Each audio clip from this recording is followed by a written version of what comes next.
Hello and welcome to Sleep Cove. Please listen to this recording in a place where you can safely go to sleep. This episode is brought to you by Biooptimizers. Did you know that there is one phase of sleep that almost everyone fails to get enough of? I'm talking about deep sleep. A big reason for this is magnesium deficiency, because over 80% of the population is deficient in magnesium. Magnesium increases GABA, which encourages relaxation on a cellular level, which is critical for sleep.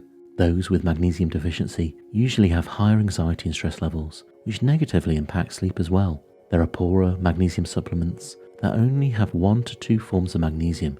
That's why I recommend and take Biooptimizers Magnesium Breakthrough, as it has all 7 forms of this essential sleep mineral.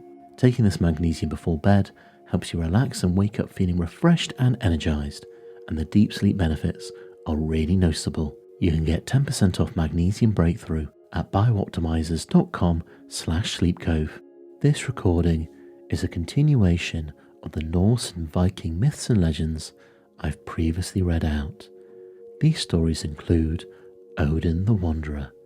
I hope you enjoy it. This recording has relaxing sleep music in the background. If you prefer the recording without music, please check out the top pinned comment for a link to that video. And let's begin. Part 2, The Stories of Odin the Wanderer continue. Odin faces an evil man. Once, when his wisdom was less great, Odin had lived in the world of men. Frigga, his queen, was with him then. They lived on a bleak island, and they were known as Grimnir the fisherman and his wife. Always Odin and Frigga were watching over the sons of men, watching to know which ones they would foster and train, so they might have the strength and spirit to save the world from the power of the giants.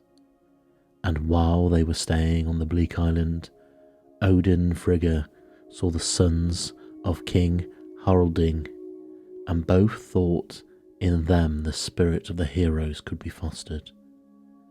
Odin and Frigga made plans to bring the children to them, so that they might be under their care and training.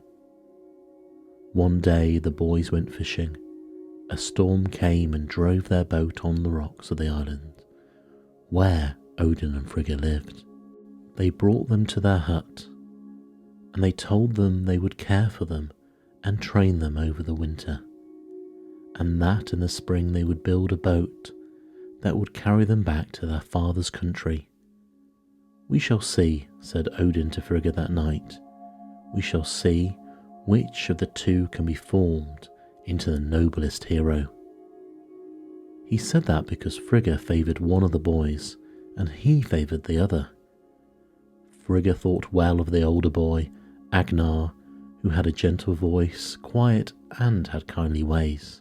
But Odin thought more of the younger boy, Garrett his name was, and he was strong and passionate, with a high and loud voice. Odin took Garrett into his charge and showed him how to fish and hunt. He made the boy even bolder than he was by making him leap from rock to rock, and by letting him climb the highest cliffs and jump across the widest chasms. He would bring him to the den of the bear and make him fight for his life with the spear he had made for him. Agnar went to the chase too and showed his skill and boldness, but Garrett overcame him in nearly every trial. What a hero Garrett would be, Odin would often say. Agnar strayed often with Frigga.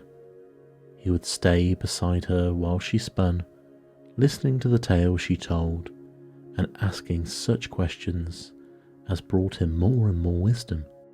And Agnar heard of Asgard and of the dwellers in Asgard, and how they protected Midgard, the world of men, from the giants of Jotunheim. Agnar, though he did not speak out, said in his own mind that he would give all his life and all his strength and all his thought to helping the work of the gods. Spring came and Odin built a boat for Garrett and Agnar. They could go back now to their own country, and before they set out, Odin told Garrett that one day he would come to visit him. "And do not be too proud to receive a fisherman in your hall, Garrett," said Odin. "A king should give welcome to the poorest who comes to his hall."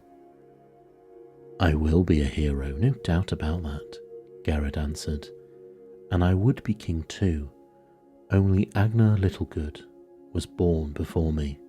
Agnar bade goodbye to Frigga and Odin, and thanking them for their care they had taken to Garrett and himself, he looked into Frigga's eyes and he told her that he would strive to learn how he might fight the battle for the gods.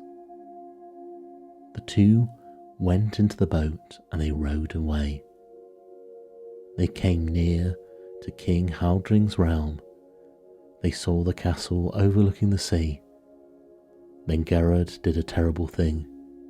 He turned the boat back towards the sea and he cast the oars away.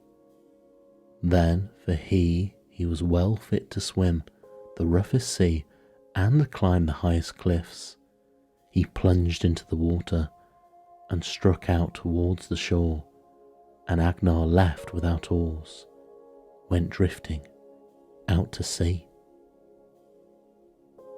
Garrett climbed the high cliffs and came to his father's castle. The king, who had given up both of his sons for lost, was rejoiced to see him. Garrett told of Agnar that he had fallen out of the boat on their way back, and that he had been drowned. The king, who had thought both of his sons were gone from him, was glad enough that one was safe home. He put Garrett beside him on the throne, and when he died, Garrett was made king of the people.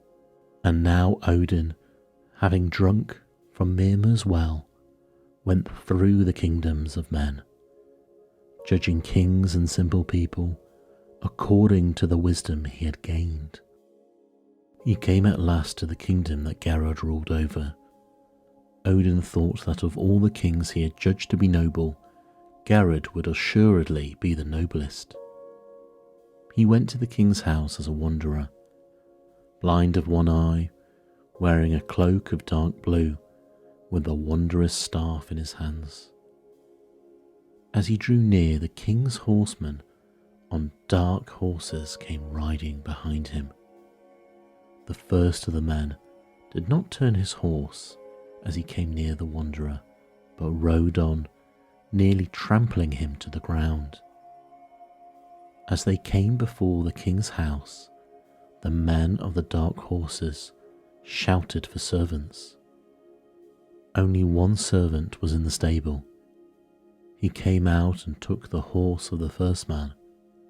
Then the others called upon the wanderer to tend to their horses. He had to hold the stirrups for some of them to dismount. Odin knew who the first man was.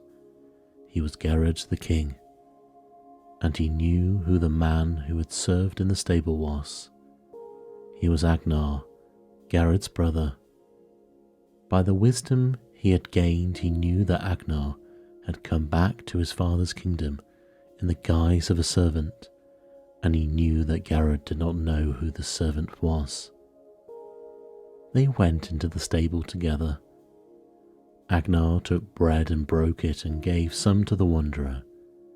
He gave him 2 straw to seat himself on, but in a while Odin said, "I would seat myself at the fire in the king's hall and eat my supper of meat." "Nay, stay here," Agnar said. "I will give you more bread and a wrap to cover yourself with.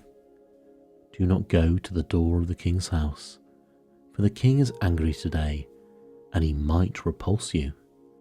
"How?" said Odin. "A king turn away a wanderer who comes to his door?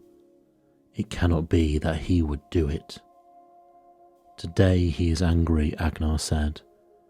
Again he begged him not to go to the door of the king's house. But Odin rose up from the straw on which he was seated and went to the door. A porter, hunchbacked and with long arms, stood at the door. "I am a wanderer, and I would like to have a rest and have food in the king's hall? Odin said. Not in this king's hall, said the hunchback porter. He would have barred the door to Odin, but the voice of the king called him away. Odin then strode into the hall and saw the king at table with his friends, all dark-bearded and cruel-looking men. And when Odin looked upon them, he knew that the boy whom he had trained in nobility had become a king over robbers. Since you have come into the hall where we eat, sing to us, wanderer, shouted one of the dark men. Aye, I will sing to you, said Odin. Then he stood between two of the stone pillars in the hall and sang a song reproaching the king for having fallen into an evil way of life and denouncing all for following the cruel way of robbers. Seize him, said the king when Odin's song was finished. The dark men threw themselves upon Odin and put chains around him and bound him between the stone pillars of the hall. He came into this hall for warmth, and warmth he shall have, said Garrett. He called upon his servants to heap up wood around him, and they did this. Then the king with his own hand put a blazing torch to the wood, and the wood blazed up around the wanderer. The wood burned round and round him, but the fire did not burn the flesh of Odin All-Father. The king and the king's friends stood around, watching with delight that the fires blazed round a living man. The wood all burned away, and Odin was left standing there with his terrible gaze fixed upon the men who were so hard and cruel. They went to sleep, leaving him chained to the pillars of the hall. Odin could have broken the chains and pulled down the pillars, but he wanted to see what else would happen in the king's house. The servants were ordered not to bring food or drink to him, but at dawn, when there was no one near, Agnar came to him with a horn of ale and gave it to him to drink. The next evening, when the king came back from his robberies, and when he and his friends, sitting down at the tables, had eaten like wolves, he ordered the wood to be placed around Odin, and again they stood around watching in delight as the fire played around a living man. And as before, Odin stood there unhurt by the fire, and his steady and terrible gaze made the king hate him even more and more. And all day he was kept in chains, and the servants were forbidden to bring him food or drink. None knew that a horn of ale was brought to him at dawn. Night after night, for 8 nights this went on. Then on the 9th night, when the fires around him had been lighted, Odin lifted up his voice and began to sing a song. His song became louder and louder, and the king and the king's friends and the servants of the king's house had to stand still and hearken to it. Odin sang about Garrett, the king, how the gods had protected him, giving him strength and skill, and how instead of making a noble use of that strength and skill, he had made himself like one of the wild beasts. Then he sang of how the vengeance of the gods was about to fall on this ignoble king. The flames died down, and Garrett and his friends saw before them not a friendless wanderer, but one who looked more kingly than any king of the earth. The chains fell down from his body, and he advanced towards the evil company.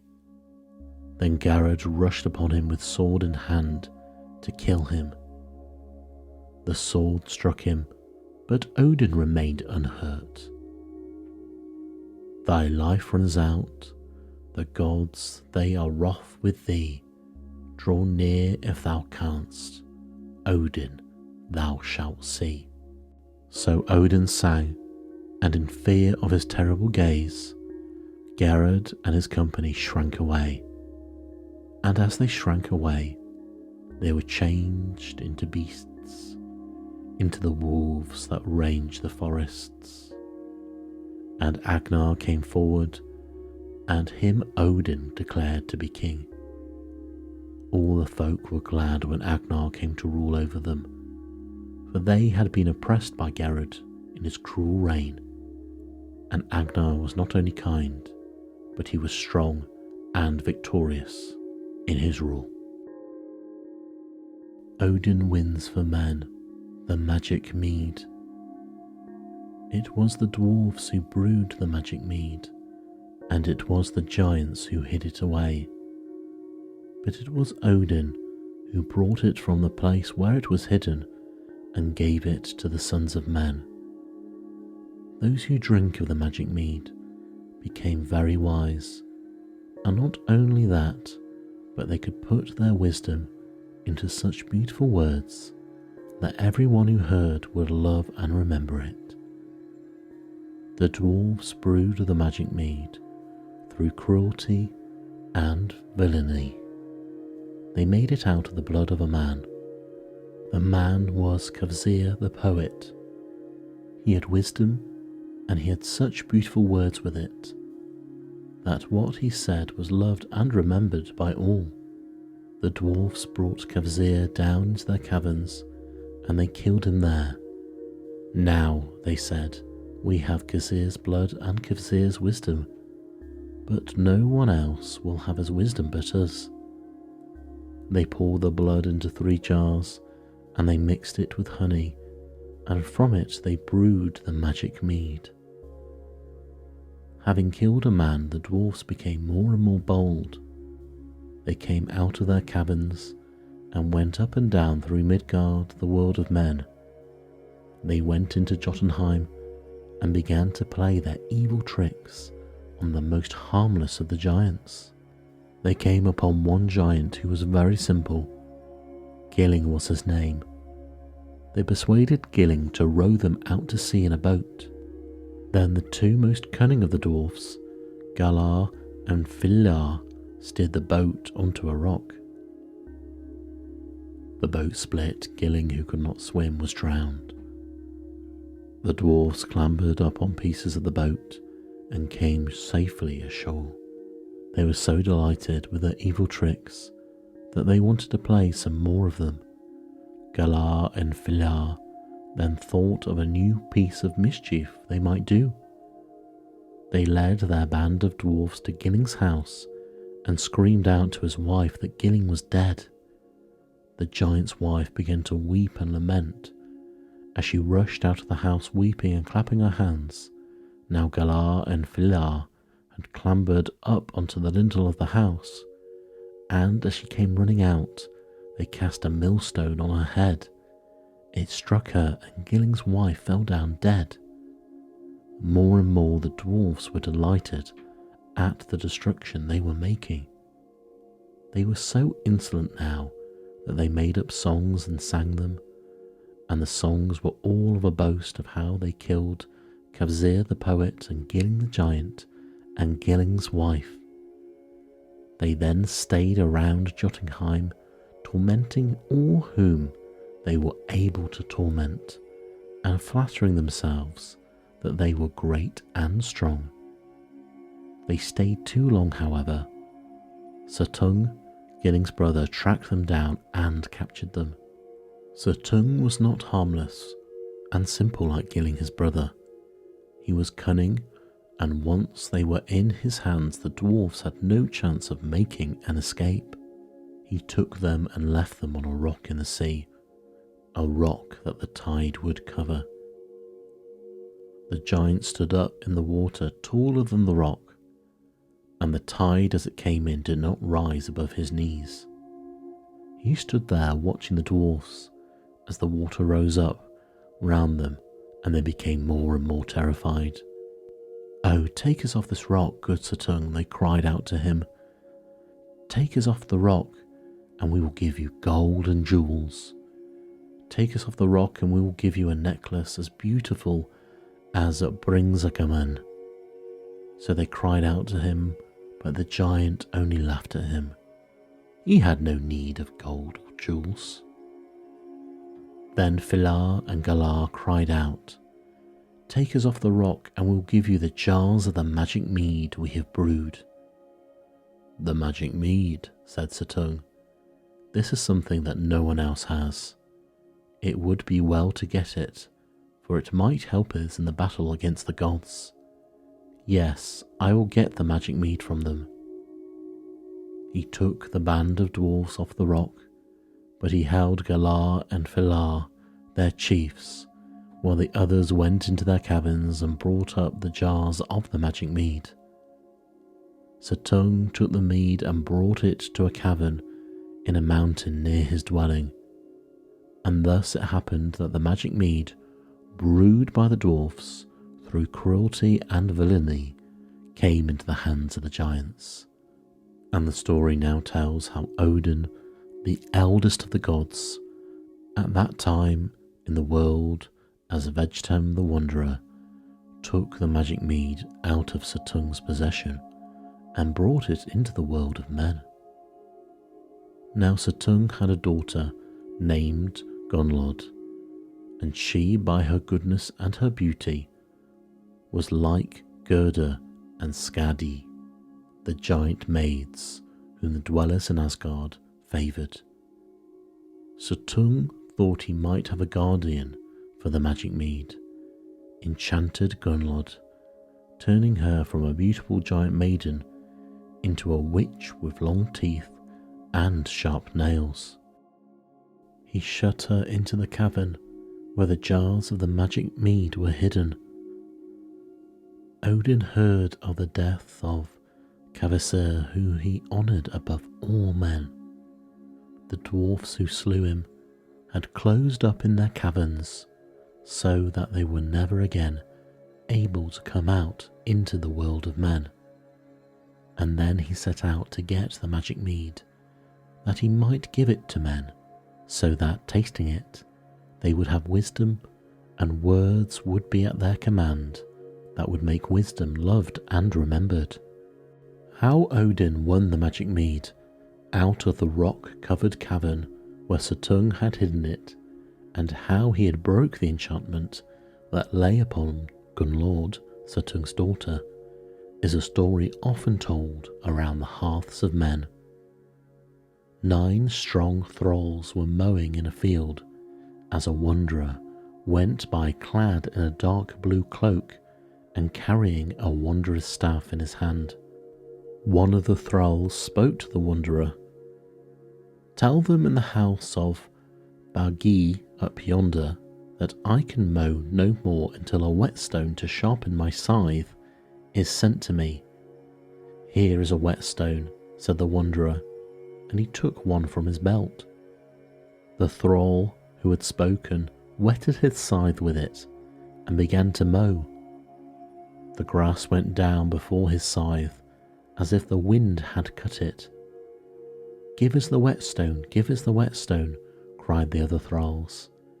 The wanderer threw the whetstone amongst them, leaving them quarrelling over it, and went on his way.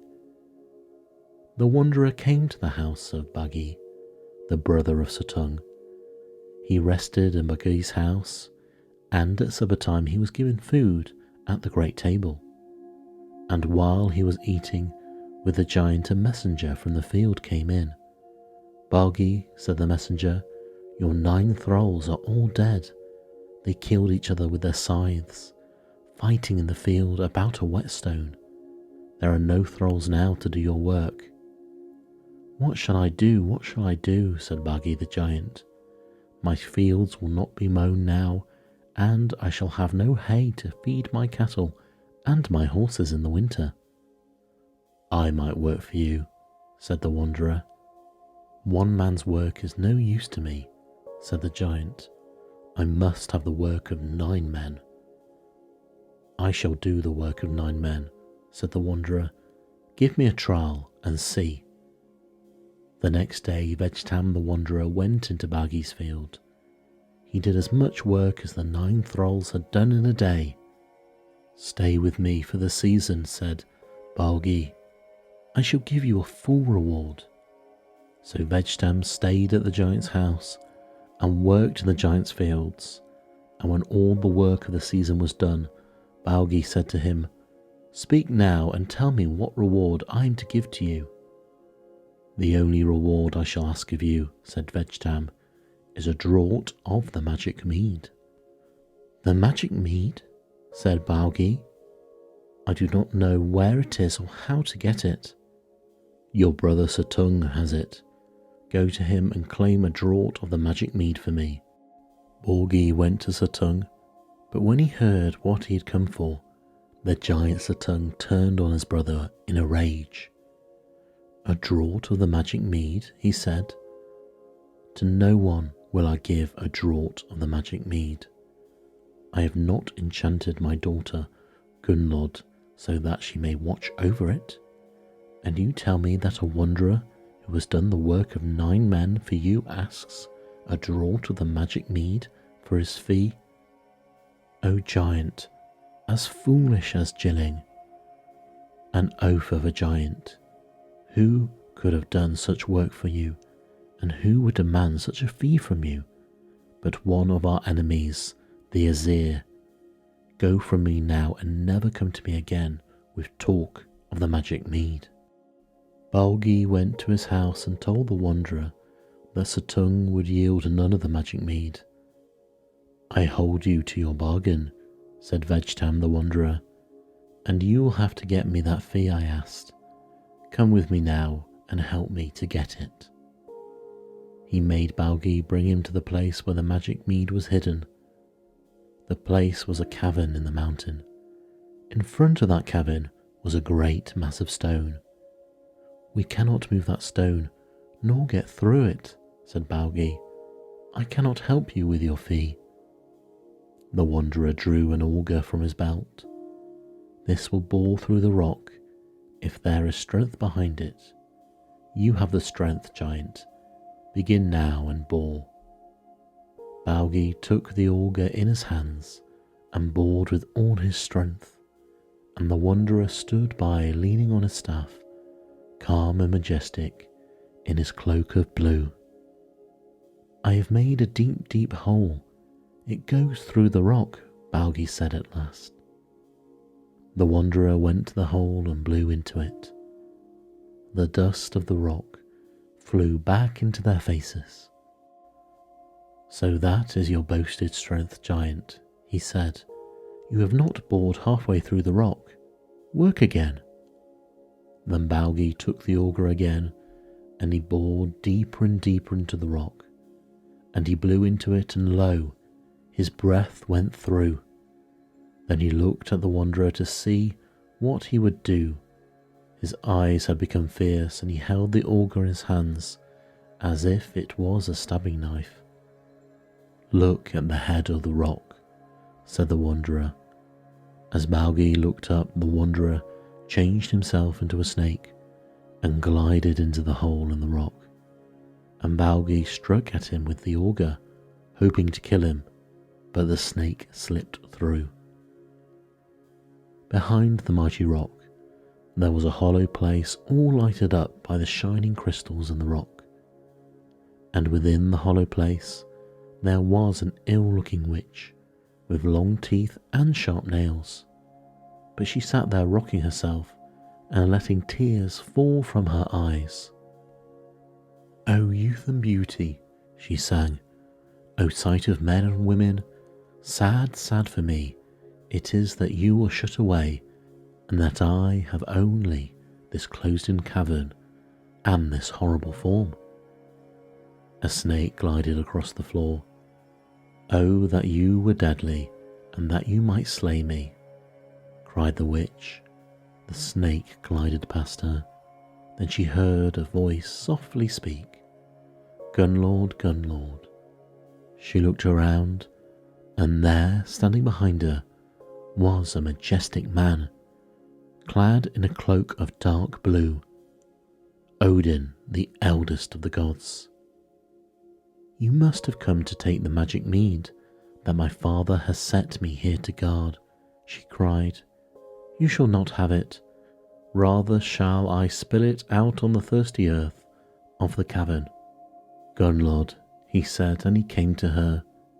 She looked at him, and she felt the red blood of youth come back into her cheeks. She put her hands with their sharp nails over her breast, and she felt the nails drive into her flesh. Save me from all this ugliness, she cried. I will save you, Odin said. He went to her, he took her hands and held them, he kissed her on the mouth. All the marks of ill favour went from her. She was no longer bent, but tall and shapely. Her eyes became wide and deep blue. Her mouth became red, and her hands soft and beautiful. She became fair as Gerda, the giant maid whom Frey had wed. They stayed looking at each other. Then they sat down side by side and talked softly to each other.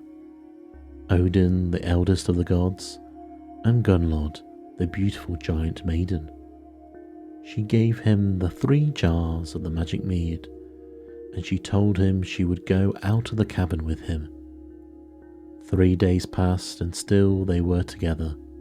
Then Odin, by his wisdom, found hidden paths and passages that led out of the cavern, and he brought Gunlod out into the light of the day. And he brought with him the jars of the magic mead, the mead whose taste gives wisdom, and wisdom in such beautiful words that all love and all remember it. And Gunlod, who had tasted a little bit of the magic mead, wandered through the world, singing of the beauty and the might of Odin, and her love for him.